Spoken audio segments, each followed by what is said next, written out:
I would like to just refer back to the front slide for a minute, if we might, because as I was looking at it, I thought to myself, yeah, this one. Indeed, your brain is broccoli, and so is ours across the way. And I can prove it to you. You have Brexit and we have Trump. And it's being hacked. It's really easy to hack broccoli, isn't it? So I will now show you or explain to you why I think we are all being hacked and how. Almost there. There we go. So today I'm going to try to answer 3 questions for you. The first, what's the relation between addiction, depression, and health, since all 3 of them seem to be in force today, upping addiction and depression, downing in health. Second question, what is the difference between pleasure and happiness, which I actually think is at the root of the whole addiction, depression, and health problem. And lastly, something perhaps a little bit off the beaten path, but very related to this question of being hacked. What is the difference between marketing and propaganda? And I want you to be thinking about those 3 questions as the lecture progresses on. And by the end, I hope we will have answered all 3, and in doing so, we will have provided a, shall we say, a new paradigm for both you as individuals, for the NHS, for the UK, and for the US to try to move forward past these problems. So let's start with health. I'm sure you know we are not healthy. And it's not like the UK is any healthier than we are, but I just wanted to show you very specifically that we in the United States have actually now experienced, for the first time in our history, 3 years in a row of declining lifespan. Never happened before. Likely to happen again, unfortunately, because we have not fixed the problem. We haven't even come close to fixing the problem. Now, you may or may not know who this gentleman is. His name is Ezekiel Emanuel. He is Rahm Emanuel's brother. Rahm Emanuel was the chief of staff to President Obama.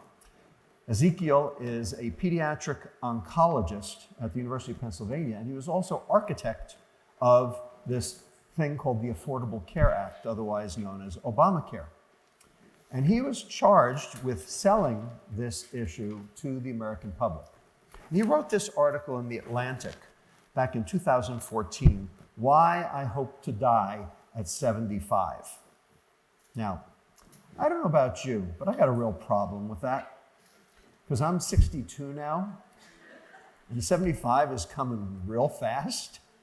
And I really don't want to die at 75. In fact, I really want to be healthy and functional and, writing books and, trying to do research, till through my 90s. And presumably you do too. The point was that he had to justify why half of healthcare is spent in the last year of life and that year is not particularly productive. Basically, what he was arguing for was for this thing that Sarah Palin once called death panels. And in fact, it is kind of built into Obamacare. So this is a problem, trying to sell that. And the question is, we passed it. It's still there, kind of, sort of. You've probably heard about it in the news. The question is, did it deliver? And the answer is, well, we've been able to deliver 32 million sick people onto the rolls. You here have the NHS. We have private insurance. We have been able to get 32 million people onto the rolls. But the question is, how do you pay for such a thing? Now, Obama said we could pay for it by providing preventative services. That is, by being able to see your doctor, by being able to access healthcare, access medication.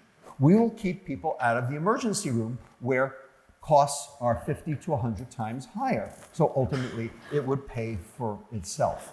So we get cartoons like this. The government can't make me buy health insurance, and why would I when I can just go here and you'll pay for it? And in fact, that's exactly what happened, because as you may or may not be aware, the Supreme Court struck down what was known as the individual mandate. That is, you don't have to buy health insurance. Well, if you don't have to buy health insurance, then people go bare. And when people go bare, then what happens when they do get sick? Well, in fact, after the Affordable Care Act went into effect, we actually saw an uptick in ER visits.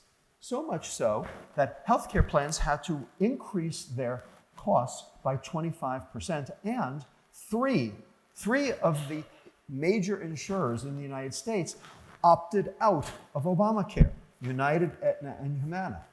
Now, if you think it's working, then why in the world would three major health insurers say, sorry, we're not playing? So clearly a problem. And here's the reason for the problem. The problem is because it costs too much. And you know this, because it costs too much here as well, and I will show you the data.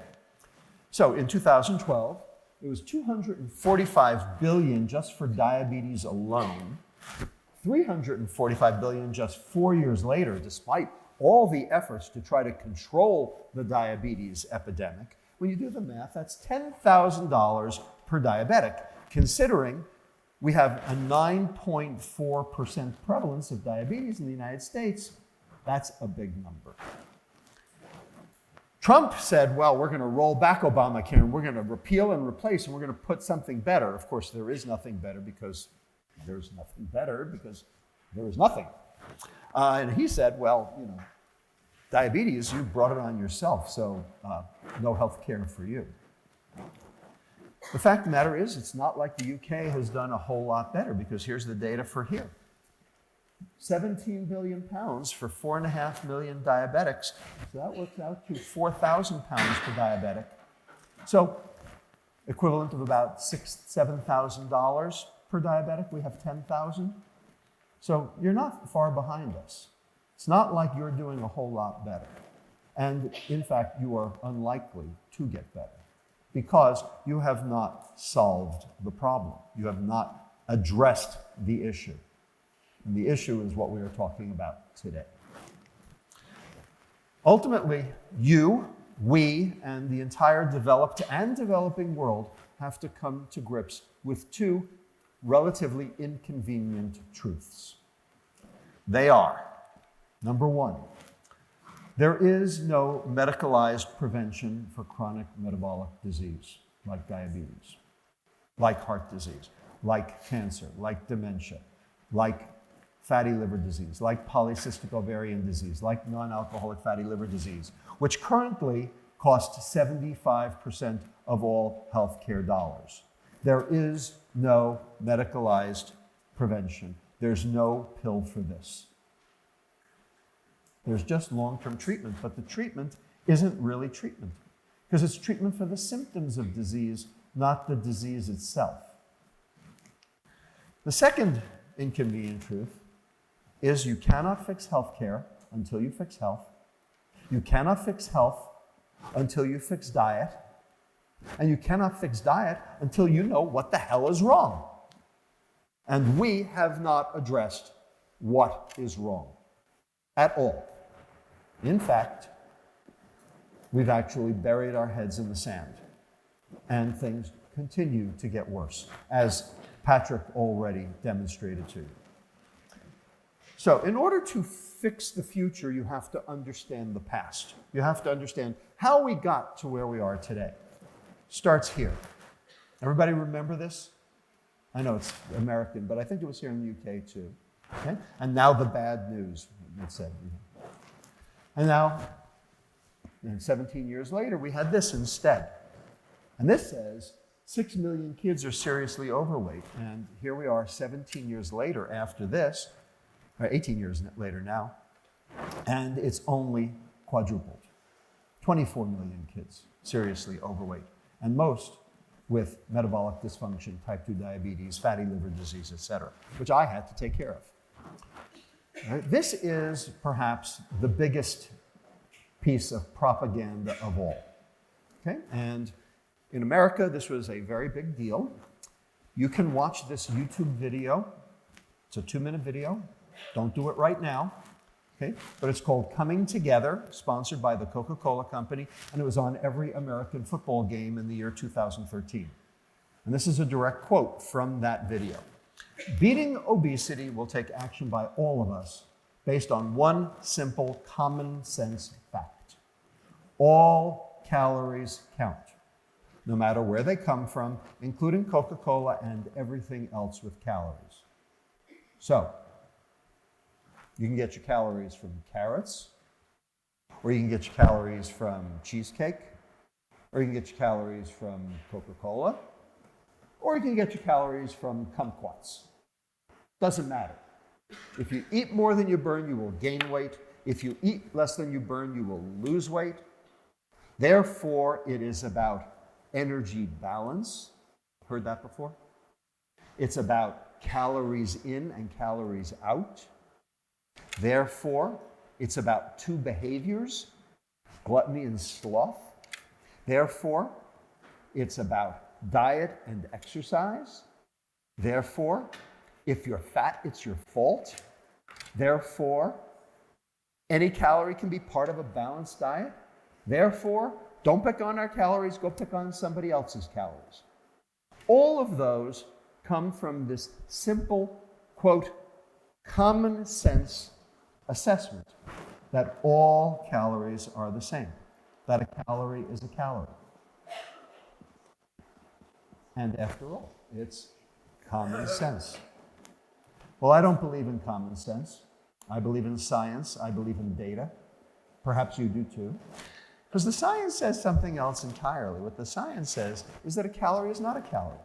That where those calories come from determine where they go in the body. And when you actually look at the nutritional biochemistry of individual calories, it makes it very clear what the actual problem is. But as long as you're just interested in whether or not, the output from a heat standpoint, because that's what calories are a measure of, is the same, you will never see the answer. And who is it that is saying that? Well, here they are right here in the middle. These are your 10 conglomerates that control 90% of the food in the US and in the UK today. Okay, so you can go to Tesco, you can go to Sainsbury, you can go to M&S, doesn't matter. All these guys, they're all the same. In fact, we have data that shows that these foods promoted by these 10 conglomerates are in fact the problem. So here is a study that was performed by a group here in the UK, looking at the 19 European countries, and there's the UK up there, looking at how much ultra-processed foods, the foods that those 10 conglomerates make, against the prevalence of obesity. And there you are. They call UK the fat man of Europe. Well, there you are right there. Okay. The same is true in the adjusted model. And you can see right here, down here at the UK, prevalence of obesity, highest of the entire European Union. In the United States, this is what drives processed food consumption. Because processed food doesn't taste very good unless you add something to it that does. And that something is sugar. So, with the growth of the sugar industry in the United States in the 19th century, so Domino, C&H, Texas, Louisiana, Hawaii, and around the world, like Curacao and Barbados, etc. That was your sugar island, was Barbados.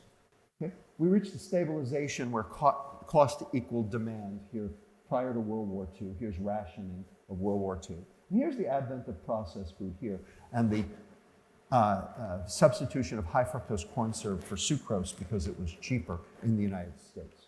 We're going to come back to, actually, I'll take that. I'm going to now lay on top of this another graph that shows the percent of gross domestic product spent on healthcare in the United States for the same period of time.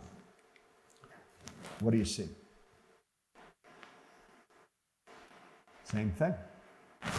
When processed food entered our lexicon in 1965, that's when healthcare costs started to rise. And that was true in the NHS, that's true in the United States, that's true basically in all developed countries. Here we have life expectancy against health expenditure. And we're looking over time, and these are the various curves mostly of the European Union. Here's the UK, and here's the United States here. We spend more for less life expectancy than anyone else, by far. But it's not like you guys are doing particularly well either. These guys are doing much better than you. So let me just explain to you how come this is such a big problem. It's called money. So, in the United States, the food industry grosses $1.46 trillion a year.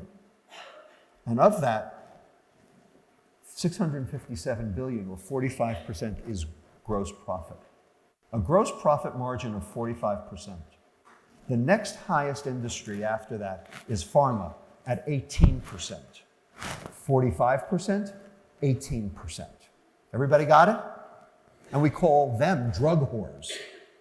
So what does that make the food industry at 45%? There's a lot of money riding on this. Understand that tobacco, as bad as tobacco is, and it is, it was only a $56 billion industry at its worst. This is 1.46 trillion, 20 times higher. So we're talking about a whole lot of money. Now, in the United States, healthcare totals $3.5 trillion a year. Of that, 75% is chronic metabolic disease, the diseases I mentioned. And of that, 75% of that could be prevented if we could go back to rates of 1970, before processed food took over our entire lives. Everybody got that? So, if you do the math, 70% of 75% of 75% of 3.5 trillion is $1.9 trillion a year going down a rat hole in the United States. Same for the UK. You get the idea.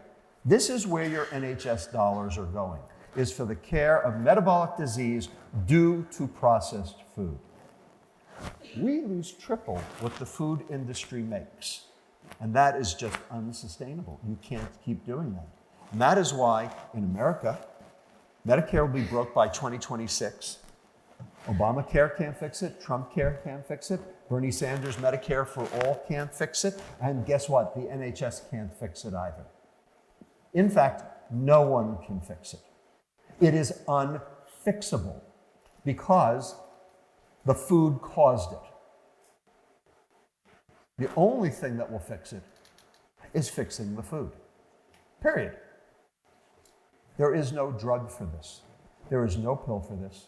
When you actually look at the 6 pathways in the cell that are dysfunctional, that lead to cell aging and death, and I'll name them for you. Glycation, oxidative stress, inflammation, mitochondrial dysfunction, insulin resistance, and membrane instability. Those are the 6 things that kill you. Not one of them is druggable. They're foodable, but they're not druggable. And so that's why there is no pill that will ever fix this. Only the food. And right now, we have the food that causes it, not the food that fixes it. I could stop talking now. I think you get the picture. But we'll keep going. Now, I'm not the only one who thinks this. You know, there are a lot of doctors out there, and they all have different ideas about what's going on. But you know what? When you really want to know the real story, who do you ask? Ask the banks. You know why? Why should you ask the banks? Because they are absolutely, completely, totally, 100% transparent. They have only one goal: make money. That is their goal, make money. They'll make as much money as they can, so they will not be taken in by any bias or by any propaganda. They will actually look at the data themselves because they want to be ahead of any trends, and they also don't want to be taken in by any propaganda. And so, an international investment bank, Credit Suisse, came out with these 2 reports, this one in 2013, this one in 2016, and I'm going to read you 2 quotes from each of these reports. The first one, Fat, the New Health Paradigm. And here's what it says on page 22. A high intake of omega-6 fats, vegetable oils, has not been proven as beneficial for our health, and trans fats have been shown to have negative health effects. The higher rate of vegetable oils and the increase in carbohydrate consumption in the last 30 to 40 years are the two leading factors behind the high rates of obesity and metabolic syndrome in the United States. Saturated and monounsaturated fats are not. Completely agree. 100%. They got it absolutely right. Vegetable oils and carbohydrate consumption. So where do you find vegetable oils and carbohydrates?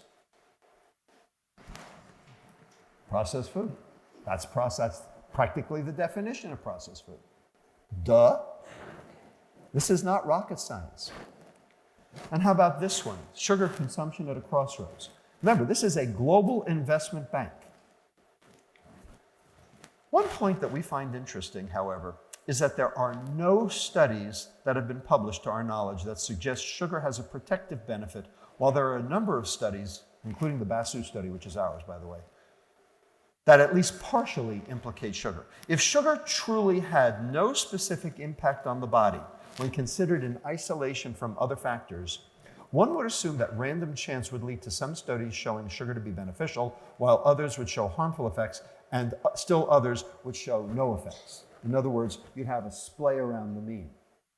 Some saying beneficial, some saying not. But there are none that say anything remotely close to beneficial. In fact, we have now demonstrated exactly why sugar is a primary, if not the primary driver of chronic metabolic disease. What we did, these are 3 papers, we now have a 4th, and I will describe it for you in just a second. What we did was we took 43 children with metabolic syndrome from our obesity clinic that I took care of at UCSF. So, obesity plus at least one other comorbidity. Latino and African American, so low socioeconomic status. All high processed food consumers, because that's what you can get on WIC and SNAP, the governmental nutrition supplementation programs. What we did was we figured out what these kids were eating on their baseline diets at home.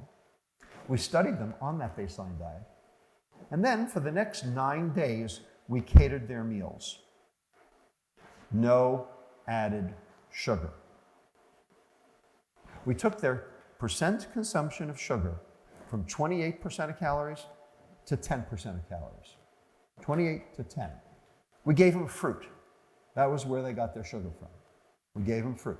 But that was it. Every other food that had added sugar was removed.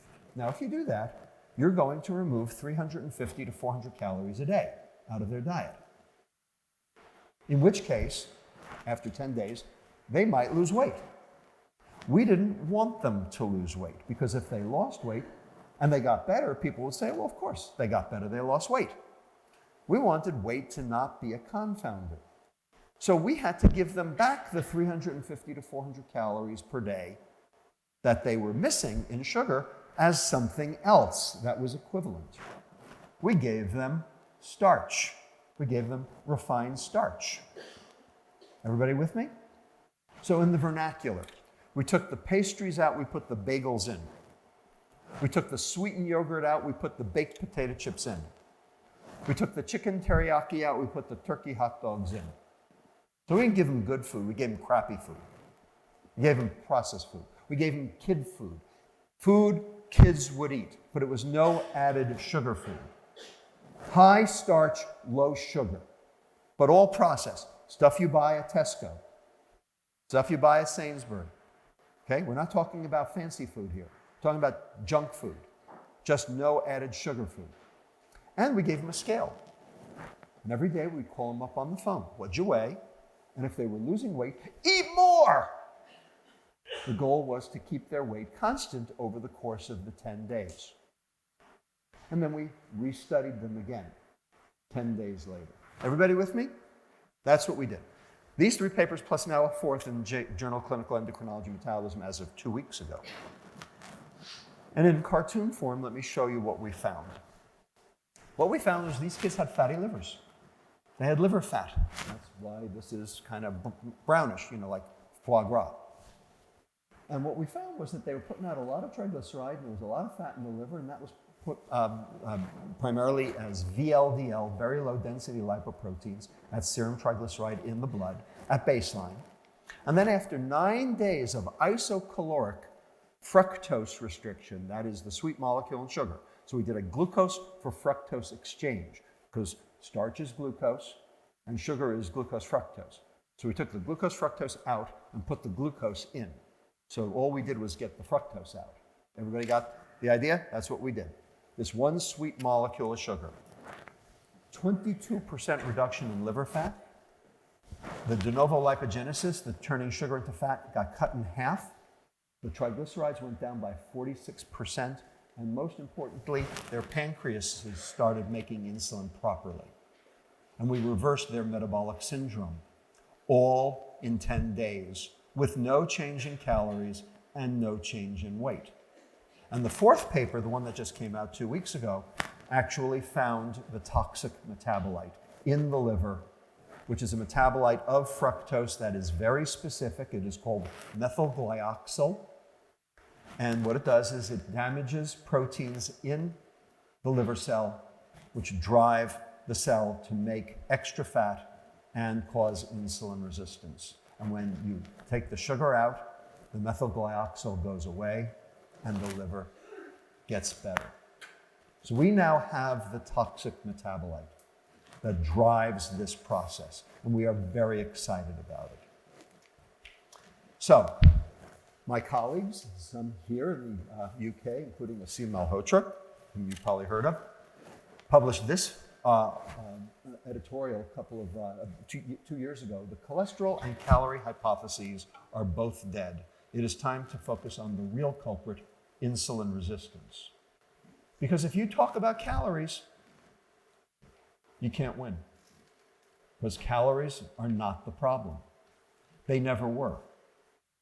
And everyone who talks about calories is either a fool or a liar. And I say it right now.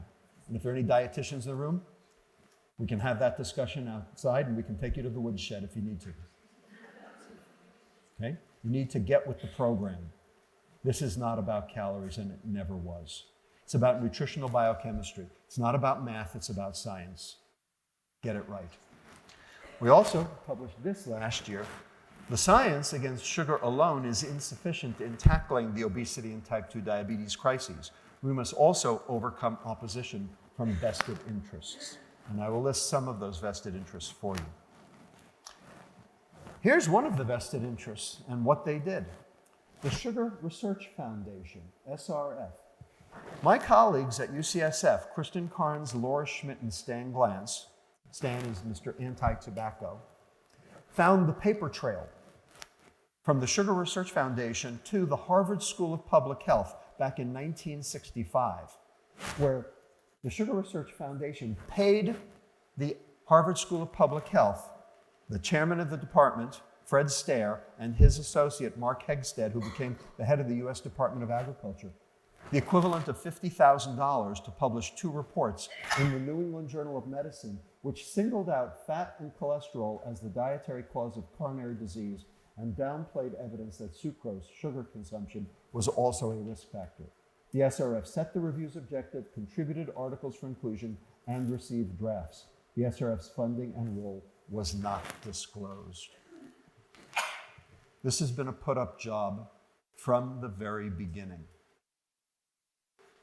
You've been hacked. All of you. Me too, for a while. But we found the data. We found the paper trail. We found the crime. And now the question is, what are we going to do about it? Now, Credit Suisse, a bank, is not the only one who says there's a problem. This is from Morgan Stanley, another global investment bank. And what they did was they modeled out for the next 20 years what economic growth would look like based on a low sugar case here in blue or a high sugar case here in gold, which is what we have right now. And you'll notice for the high sugar case, economic productivity reaches 0.0%. Now, who is that good for? Is that even good for the food industry? At some point, everyone will revolt. The question is when. What has to happen to get people to start voting with their votes instead of letting companies vote with their dollars or pounds? And ultimately, this is what we are trying to deal with. Big Food's poisonous propaganda. And I will explain to you the difference between marketing and propaganda at the end of the talk. So, that's the health part. What about the mental health part? Why we're here today. What's going on in the brain? I've told you what's going on in the liver. What's going on in the brain? Well, let's start with addiction. So, this is interesting. Junk food addiction may be clue to obesity. Binging on high-calorie foods may be as addictive as cocaine or nicotine and could cause compulsive eating and obesity, according to a study published on Sunday that was in Nature Neuroscience. Okay. So, who here believes that food is addictive? Who here believes all food is addictive? Who here believes specific foods are addictive? Who here believes that how can something be addictive when it's necessary for survival? It's okay, you can raise your hand, it's okay. This is audience participation. Should have given you one of those clickers. The fact of the matter is, this concept of food addiction has been around for a while, but it has been sort of battered up a lot. We have to discuss it in order to be able to understand what we're really talking about. So, Mark Gold, who's a psychiatrist at the University of Florida, had actually published several papers back in as early as 2009 on this concept of food addiction. Yet, in 2012, when he published his textbook, he changed it from food addiction to food and addiction. And the reason was because there was a lot of controversy. And here was part of the controversy, and it came right here from Adensbrook up in Cambridge, from Ziauddin and Faruqi and Fletcher. And they said, obesity and the brain, how convincing is the addiction model? And what they argued in this article was that how can something that's necessary for survival be addictive? Because after all, you have to survive. This led my colleagues over on the other side of the pond, Nicole Avina and Mark Potenza from Yale, to write, tossing the baby out with the bath water after a brief rinse, the potential downside of dismissing food addiction based on limited data. To which the Adensbrook group then wrote, food addiction, is there a baby in the bath water? So as you can see, this is a relatively hot button issue, to say the least. So we have to look at the data a little bit more carefully, and we have to actually know what we're talking about in order to make the argument. And that's what we're going to do right now. So this group at Adensbrook is part of a larger European group known as Neurofast. And Neurofast published this editorial or review in Neuroscience and Biobehavioral Reviews. And here's what they said. Yes, there is something called eating addiction, but it is not food addiction. Now, does it matter? Is that just semantic? And the answer is no, that's not semantic at all. It matters. And the reason is because eating addiction puts the onus on the individual. You have the problem. Whereas food addiction puts the onus on the food. The food has the problem. Because if it's food addiction, then the industry has a responsibility. If it's eating addiction, the industry has no responsibility. So this is not a semantic argument. This actually matters. The question is, what's the data? So here's what Neurofast says. This is from their website. They said, current evidence does not allow us to conclude that a single food substance via specific neurobiological mechanism can cause people to overeat and develop obesity. In humans, there is no evidence that a specific food ingredient, or food additive causes a substance-based type of addiction. And then they say the only currently known exception is caffeine. Now that's interesting. They give caffeine a pass. Caffeine is part of food, right? And if you take my Starbucks away from me, I will kill you. So how come caffeine gets a pass?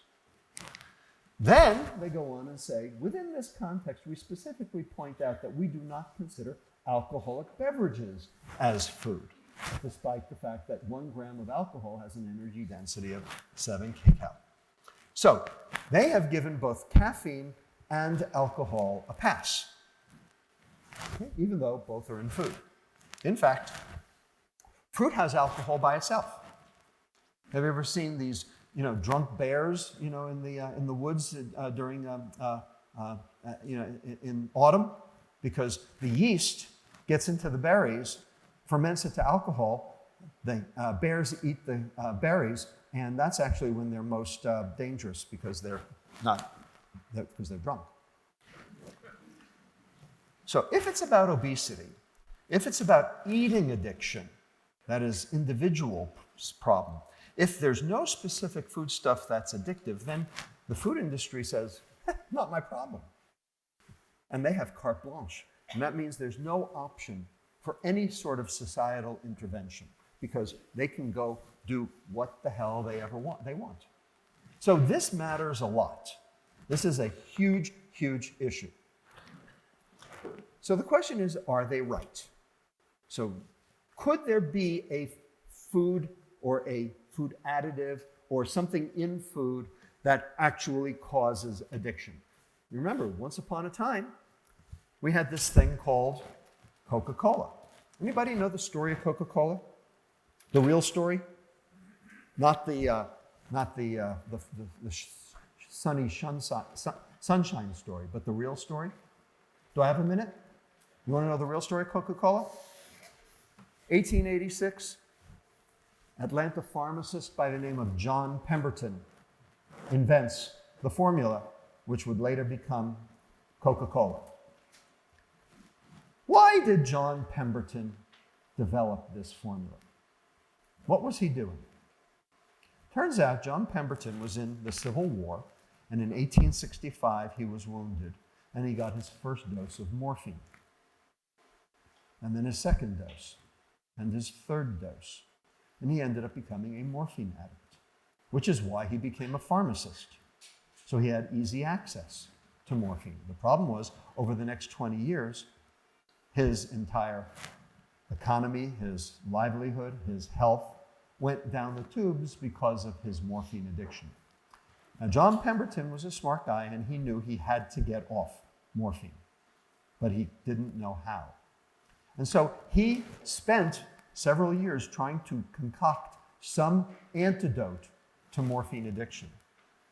And in 1886, he developed a formula where he added the following 4 substances together: cocaine, alcohol, sugar, and caffeine.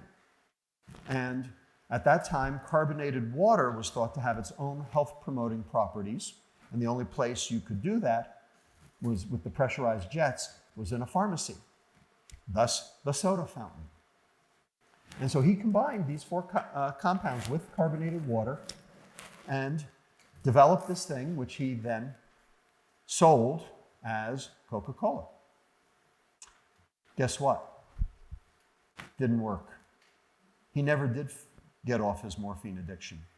And in 1888, totally penniless, he sold the formula to an Atlanta businessman by the name of Asa Candler for $2,500.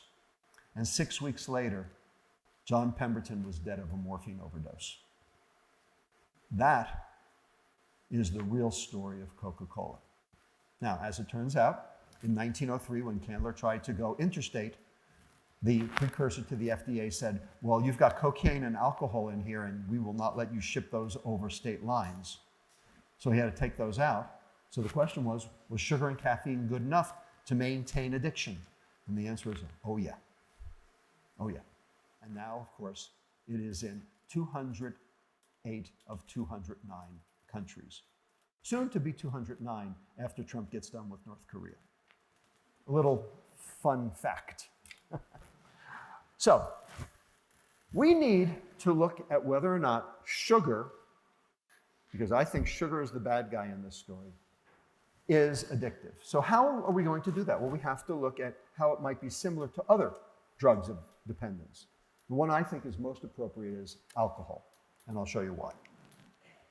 We published this paper a couple of years ago, Is Fast Food Addictive? Trying to piece out the different pieces of fast food in order to answer that question. You may have seen this paper, this book sometime in the recent past from Michael Moss, a Pulitzer Prize-winning author for the New York Times. He wrote, Salt, Sugar, Fat, How the Food Giants Hooked Us. He screwed up. He missed one. What did he miss? What else is in fast food? Caffeine. Okay, now it's fast food.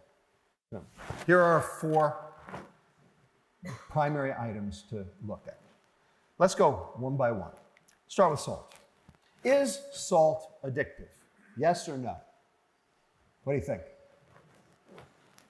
Got a lot of people saying yes. The answer is no. It is not. It increases the salience of food. It increases habituation, but in and of itself, it is not addictive.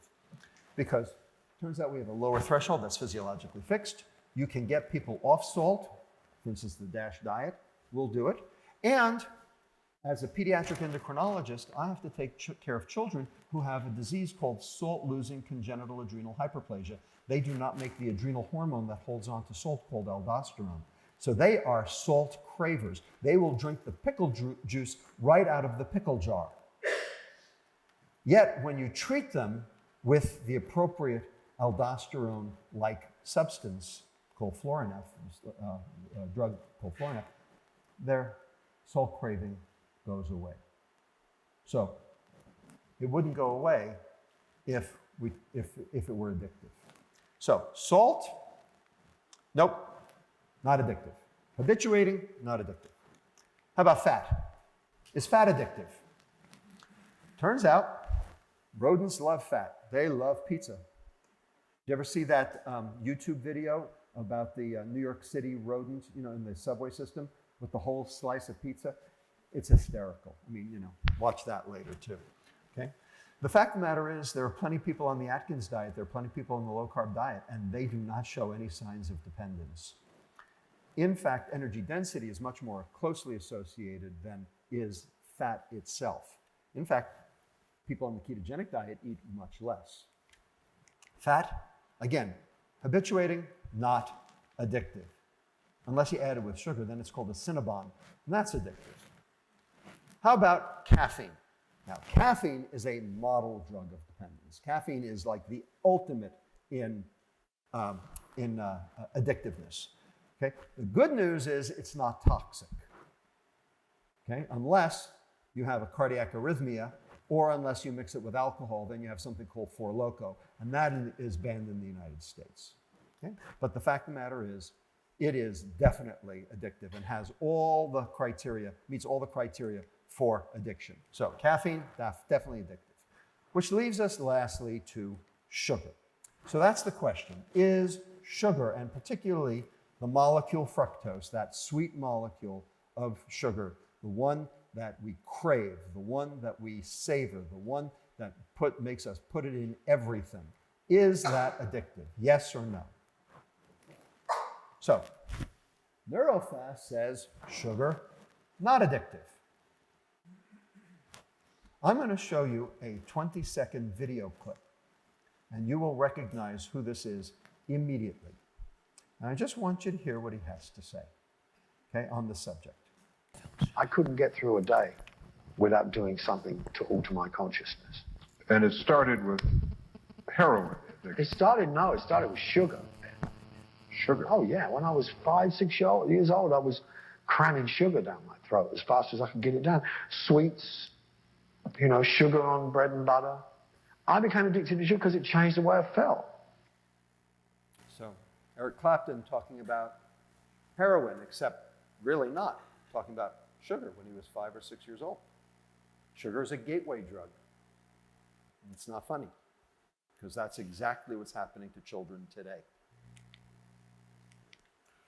And I'm not even the one who says it. This is from National Geographic, why we can't resist it. So can I prove that sugar is addictive? Anybody know what this is? Anybody work in a neonatal intensive care unit or a newborn nursery? Anybody recognize this at all? This is called sweeties. Sweeties. It is a super concentrated sucrose solution that you dip the pacifier in and then stick in the newborn boy's mouth before the circumcision. The Jews have wine, everyone else has sweeties. Wonder why? Maybe because it releases opioids within the brain in the same way. In fact, we have actually shown the metabolic, the hedonic, and the societal parallels with alcohol. And it makes sense that that would be the case when you look at how sugar is metabolized in the liver. So this is a liver cell, a hepatocyte. Here's glucose entering the liver cell, and pretty much all of it ends up going to glycogen, liver starch, not a problem. Pretty safe thing. But here's what happens when you give it alcohol instead. Pretty much all of it ends up in the liver. It does not go to glycogen. What happens is it forms reactive oxygen species which cause liver damage. Some of it will come down to the mitochondria here as acetate, enter the mitochondria, overwhelm the mitochondria's capabilities.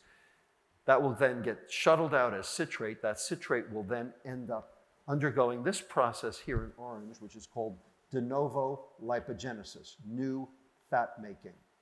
This is how you turn alcohol into fat in order to make fatty liver disease.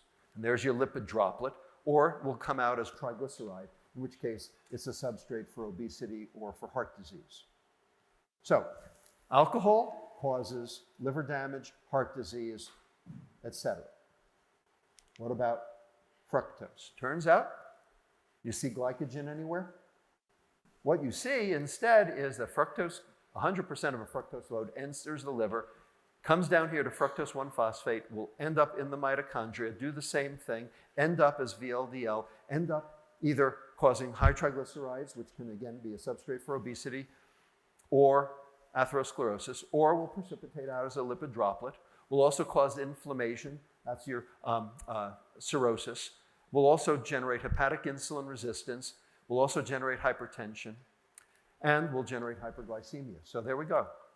Diabetes, inflammation, fatty liver disease, lipid problems, insulin resistance, obesity, metabolic syndrome. And we have the data, and we showed you on the previous, in the health section, on how when we take the sugar out of kids' diets, we reverse their metabolic syndrome. In addition, there's effects on the brain.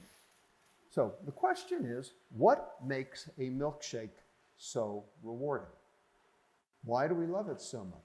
And the answer is, we have functional MRI data to show what happens in the brain. There's an area of the brain known as the nucleus accumbens, the reward center, and it's the same reward center for cocaine, alcohol, nicotine, heroin, name your substance or name your behavior. Okay? Shopping, gambling, internet, social media, pornography. It's the same reward center for all of them. And it turns out sugar, that fructose molecule, activates that same reward center the same way that alcohol does. And that's been shown in several studies, the one previous and now this one also, showing that it's specific to that fructose molecule. The glucose molecule lights up the cortex. The fructose molecule lights up the limbic system, including that reward center. So it's not just any old carbohydrate, it's specifically sugar. And this is just another one looking at the same thing and showing that obese adolescents have it way worse because their nucleus accumbens is already fried. They're already not transducing it, which is why they need more to get less. And that's the hallmark of addiction, tolerance, needing more to get less. Okay, that's addiction. What about depression? So, as Patrick told you before, depression in children is now a big thing, isn't it? Here are the data. It turns out that children are actually more susceptible to every neurobehavioral disorder, not just depression. They're impulse control, substance use, anxiety, mood disorders, schizophrenia, and they all tend to focus in here around puberty time. And there's reasons for that having to do with how the brain develops and what parts of the brain are involved in suppressing specific behaviors, particularly this area of the brain right here called the prefrontal cortex. That's the part of your brain that keeps you from doing stupid things. As you've probably heard, that is the last part of the brain to develop. And it's the part of your brain that basically tells you not to do stupid things like get addicted. So looking at ER records in the United States, you'll notice here are just ER records for all children, and here are ER records for suicidal ideation over the last 10 years. You can see them going up. And outpatient visits tripled in this period of time. This just came out yesterday. It was in Journal of Pediatrics. And what we're looking at here is childhood self-poisonings, either 10 to 12-year-olds or 13 to 15-year-olds. And you'll notice that since 2007, the marked upswing, particularly in girls, in poisonings. And some of those poisonings, unfortunately, have been successful. Because here we have the change in death rates in the United States by year for children ages 10 to 14. And what you'll notice is that motor vehicle accidents have been cut in half, which is great, except that now suicides are actually more common than MVAs as a cause of childhood death. So a lot of those childhood poisonings are successful. And it's not just childhood, because here is the entire United States with suicide rates up 30%. Why is everyone killing themselves? What is so miserable that people are now taking their own lives? How does this happen? And as Patrick told you, antidepressant use is up in the United States and, in fact, all over the world. Because now the WHO says that 4.4% of the entire world's population is now clinically depressed. And that is an 18.5% increase in prevalence in just one decade. And that is not selection bias, that is not sampling bias, that is controlled for poverty and for race and for geography. This is a global health, public health problem. What is going on inside people's brains? Well, this is what's going on. This is the model. Over the last 50 years, here in black, this is what's happened to our society. Technology, processed food, sugar, sleep deprivation, drugs. Those five. And those five share two things in common. Every single one of those five drive dopamine, drive the phenomenon of reward, drive the precursor to addiction. Now, pleasure is good, dopamine is good, reward is good in small doses. The problem is chronic overstimulation of dopamine leads to downregulation of the dopamine receptor. That dopamine receptor is where the problem is. Because when that dopamine receptor goes down, now you need more and more to get less and less. Because there are fewer receptors, it's less likely that any dopamine molecule will find a receptor to bind to and initiate a reward signal. So the more pleasure you seek, the more miserable you get.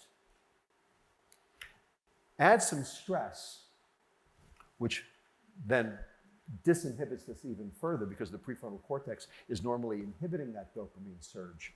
And that's where you get addiction. On the other side, every single one of these five drives the phenomenon of metabolic syndrome, all those liver phenomena I showed you before. And when metabolic syndrome goes up, serotonin, which is the contentment neurotransmitter, the happiness neurotransmitter, goes down. Therefore, you feel unhappy.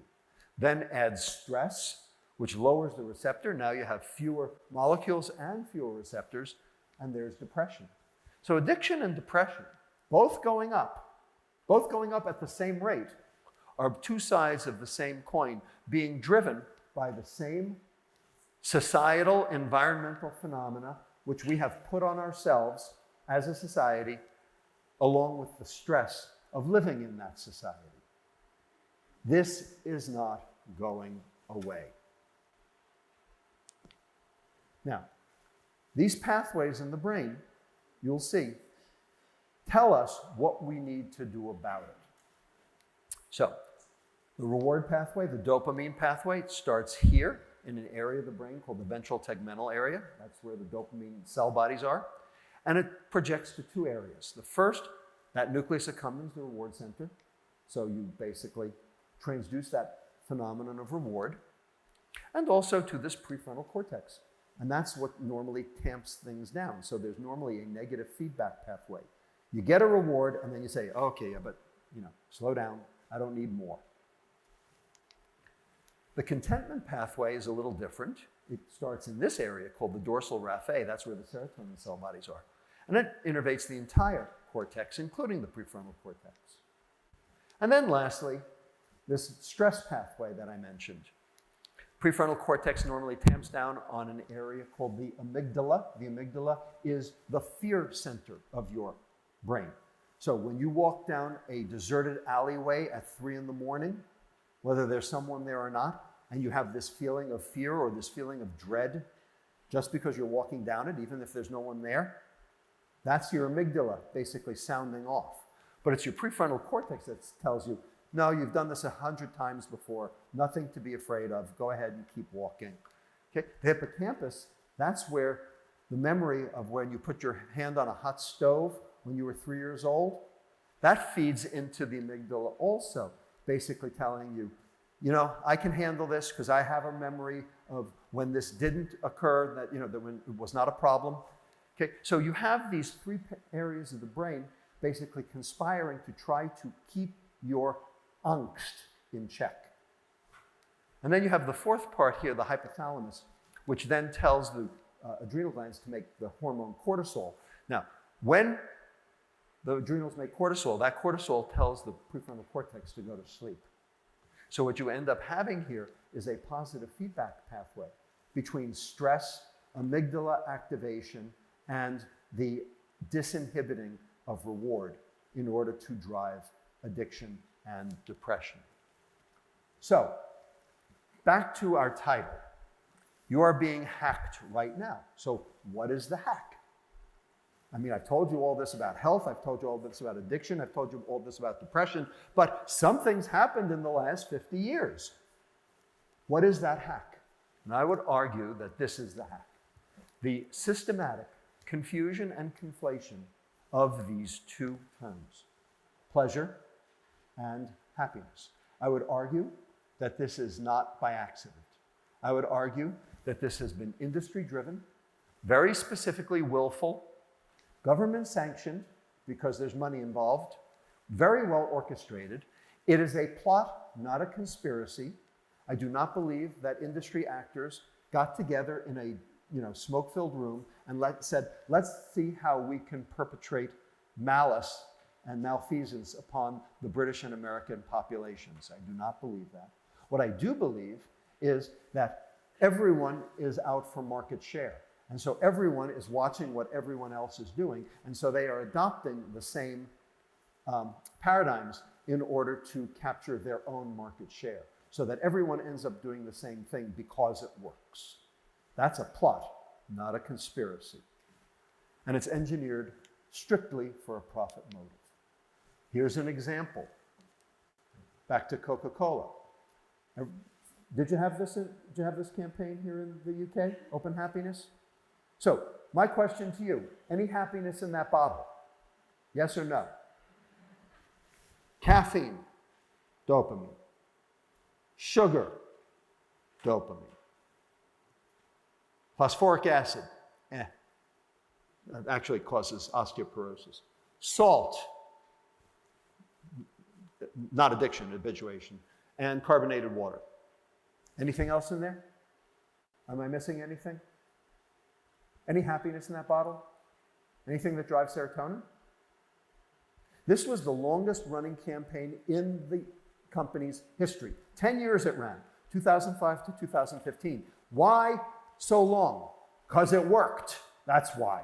If it didn't work, they wouldn't have been doing it. How about the Happy Meal? You have Happy Meals here in the UK? I think you do, right? Okay. So 1.5 billion toys, you know. In San Francisco, we actually passed an ordinance that you had to dissociate the toy from the Happy Meal because the toy was coercion. So you could buy the toy for 10 cents, but it couldn't be part of the Happy Meal itself. So you know what happened after we instituted our toy ban? 3 states banned toy bans. Think about that. How about happy hour? You know, it's 5 o'clock somewhere. You know where it's 5 o'clock every day? It's 5 o'clock at 10 o'clock on NBC in America, where Hoda and Kathy Lee have the Today Show Happy Hour, and they drink on camera. And this is particularly egregious because Hoda has breast cancer. And alcohol is a known driver of breast cancer promotion. How about stress? Do you have this campaign here in the UK for Cialis? Yes, no? No? You're so lucky. How about a little more stress? It's funny, it's funny. Oh, well. So, I'm almost done. So, the last question, remember? We said, what are the relationship between addiction, depression, and health? I hope I've answered that. What is the difference between pleasure and happiness? I hope I've answered that. And now, what's the difference between marketing and propaganda? Anybody? What is the difference between marketing and propaganda? Some people say none. That's not true. There is a difference. Marketing is using information to espouse your point of view. Propaganda is using disinformation to espouse your point of view. So when a company tells the truth about their product, they're marketing, and they're allowed to. But when a company tells disinformation about their product, knowing disinformation about their product, that's propaganda. The problem is they're also allowed to. Because, at least in America, commercial speech is free speech. The difference is the truth. The commonality is dopamine. They're both designed to get your dopamine flowing. And that is true whether it's about a product or whether it's about a political campaign. In fact, this is exactly what happened with Brexit. Because people who were targeted with specific disinformation raised their dopamine to the point where they went out and voted leave. This is a well-established new political campaign. So, here we are. Addiction, depression, health going down the tubes. What can you do? What can we do? Well, turns out there are some things you can do right now, this minute, all of you. And I call them the 4 C's. They are all evidence-based and clinically proven to up your serotonin to improve happiness, tamp down your dopamine to reduce reward and addiction, tamp down your cortisol to reduce stress. Sounds like a good cocktail, right? And, better yet, totally money-back guarantee. You ready? Money-back guarantee. But none of them cost anything, so no refunds. And these are all 4 things, all 4 C's are 4 things your mother told you that you actually grew up with, but you forgot while you were texting your friend and drinking a Coca-Cola. Here are the 4 C's. Number 1, connect. And this does not mean Facebook. This means face-to-face, eye-to-eye connection, like we are doing right now. How come? How come you can't do this over a typewriter? How come you can't do this over a computer screen? How come it has to be in your face? There's a reason. The reason is because we have a set of neurons in the back of our head, in our occipital lobe. You can record from them. They're called mirror neurons. Mirror neurons. These mirror neurons are transducing information that you get from the person you are talking to, because you are reading their facial expressions in real time. And you are adopting those expressions and transducing those emotions into your own. And we have a name for this process. It's called empathy. And if you do it, you are empathic. And if you can't do it, you are psychopathic. That is the definition of psychopathy, is the inability to transduce facial expressions. And we know this because this is how we communicated before there was language. Paul Ehrlich, famous psychologist, evolutionary biologist from UC Berkeley, who I actually had the opportunity to have lunch with just a month ago. Brilliant guy. He's 87 years old, still sharp as a tack. He went to Papua New Guinea in 1968. Never saw a white person. And these people had the exact same facial expressions for the same emotions that we do. It's baked into our DNA because this is how we communicated before we had language. And we are reading those facial expressions on the fly. And we are changing our emotions and our behavior and generating a serotonin response. So the question is, can you do that online? And the answer is, nope, you cannot. So people who abdicate conversation for online communication are basically shortchanging themselves in a big way. They're driving their dopamine, but they are absolutely losing their serotonin. I'll give you an example of how this works. Religion. Okay? I don't care if you're religious or not, irrelevant to me. There are 4,200 religions on the planet. 4,200. They all share one thing in common. What is it? Every religion has one thing that every other religion has too. A meeting place for social cohesion. A meeting place. Every religion has a meeting place. And that's because that's where the serotonin gets done. Now, once the pastor or the rabbi or the imam starts talking, that's the dopamine. Okay? So it can go both ways. All right, but the bottom line is the reason for the meeting place is the social cohesion, is the serotonin. The problem is social media generates dopamine only. And Facebook use leads to social isolation and depression. So my colleague Sherry Turkle, an MIT media watcher, was the one who coined the term alone together. And alone together is a very miserable place to be. Second C, contribute. And that does not mean to your retirement. That means outside of yourself, to the rest of the world, to the greater good, to people less fortunate than you. And it does not occur necessarily through money. It might, but not usually. Padding your bank account does not generate serotonin. And those who are financially successful actually derive less contentment from their financial success. And spending money actually drives dopamine. It doesn't do a thing for serotonin. Saving money drives serotonin. The question people always ask is, can you derive happiness from your work? And the answer is yes, you can, with two provisos. Number one, you can see how your work helps others. And number two, your boss can see it too. If both of those are satisfied, you can derive serotonin and happiness and pleasure and reward and contentment from your work.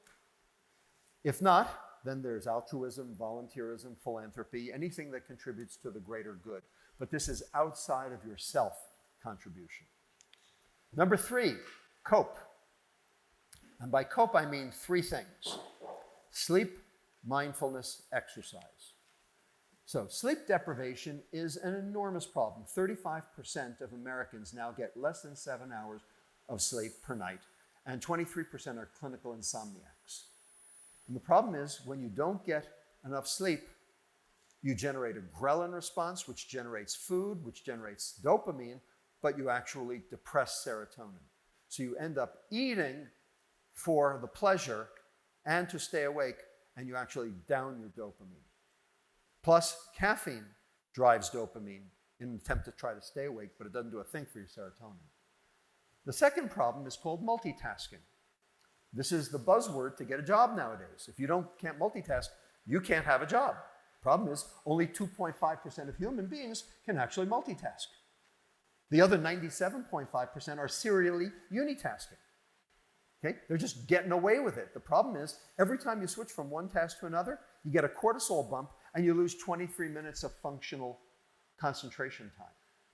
So how effective do you think you will be multitasking? All you will do is make yourself miserable. Plus, screens are the antithesis of sleep, in part because of the blue light, which tells your brain the lights are still on. In addition, of course, the content on those blue screens. Smartphones have not, those apps for wellness have not demonstrated any benefit thus far. 27,000 smartphone apps for wellness, and none of them work. Yet.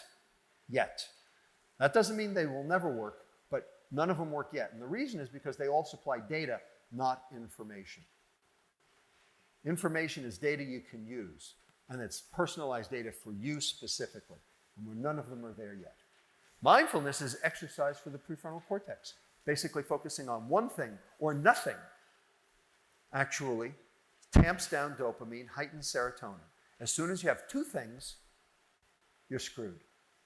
And it turns out exercise is as good as SSRIs at alleviating depression. And if you combine mindfulness plus exercise, you can reverse the need for any SSRI for depression. You can reverse depression with those two maneuvers, neither of which require any drugs. And number 4, our next president, cook. Since this is food for the brain, we got to talk about cook. There are 3 things in food that matter. 3, okay? You need to remember these 3. Number 1, tryptophan. Tryptophan is the precursor to serotonin. It is the rarest amino acid. You actually have to look for it. It is in eggs, chicken, fish. Not exactly processed food.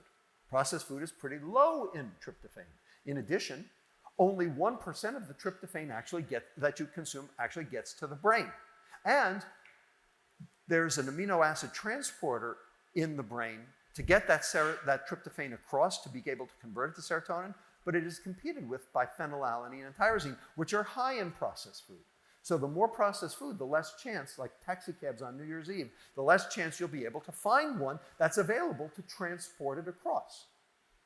So eating processed food deprives you of the thing you need and actually occupies the receptors, so you make sure you don't get what you need. Oh, sorry. The second thing, omega-3 fatty acids, which Dr.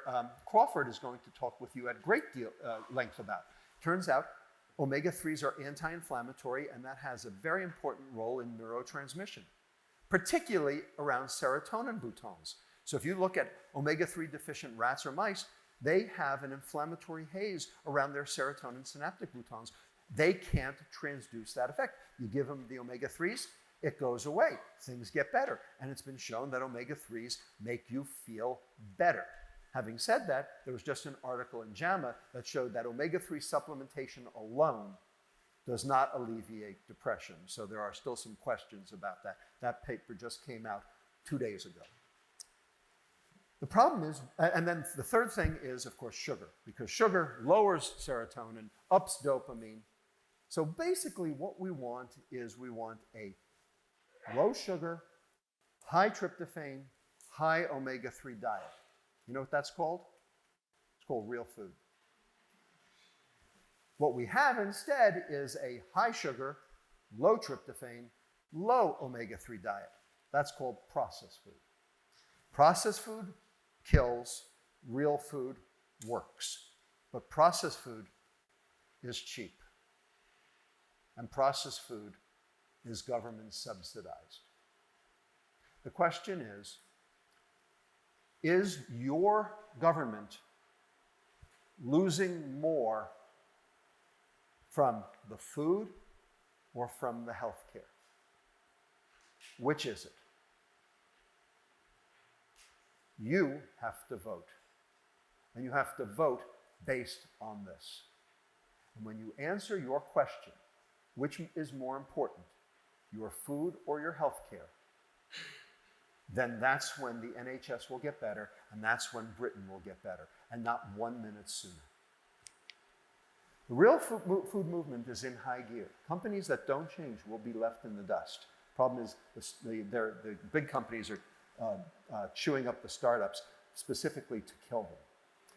Now, the good news is Nestle, Unilever, Mars, and Danone have agreed to a public letter committing to change on this issue.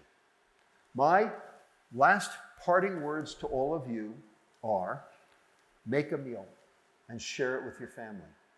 Because when you do that, you are connecting, you are contributing, you are coping, and you are cooking all at once. Making a meal and sharing it with your family, and I'm not talking about Thanksgiving, that's a different story, is the single best thing you can do for your health, for your mental health, and for the mental health of everyone around you. And that is food for the brain. With that, I want to thank you, and I will be here all day to answer all of your questions. Thank you.